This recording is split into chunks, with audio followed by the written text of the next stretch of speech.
اگر خواهید که روبر دولت دستگیری کنید در یک موضوع من از شما خواهش دارم که دستگیری جدی نمایید. این هم باشد دستگیری در جاده رشد علم و معارف.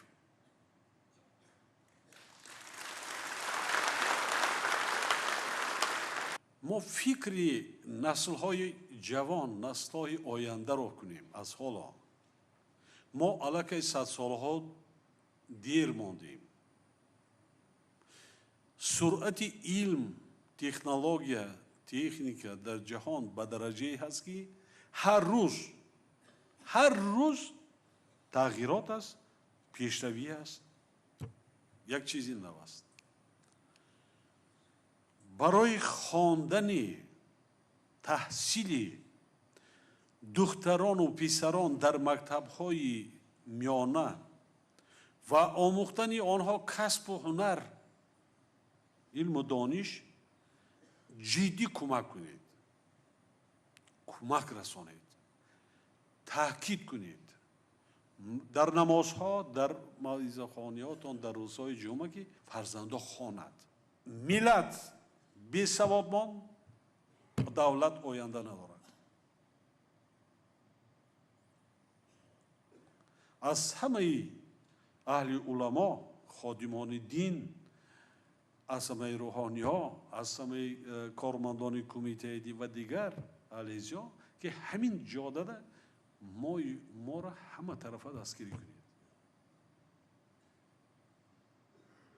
مکتب رفت، تحصیل آموزگار میماند.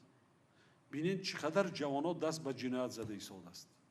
لیکن والدین هم باید کار کردنش در کار. والدین هم در پیش آموزگار 5 ساعت 20 ساعت دیگر در قریب یک شبانه روز در پیش پدر و مادر است. لیکن چقدر جنایت ها از حساب جوانان، چقدر جنایت ها است که پیش راهش گرفتن امری محال میشه. یعنی که سوادناکی ملت، مخصوصا امروز سوادناکی جوانان، صاحب کسب و هنرهای زمانوی گشتن، این آینده درخشان تاجیکستان است. وطن ما را صاحبی کنیم، دوست داریم با زبانمان، با قلبمان، با رفتارمان، با کردارمان، با عملمان اثبات کنیم که ما صاحب وطن هستیم. ما دولت داریم، ما وطن داریم.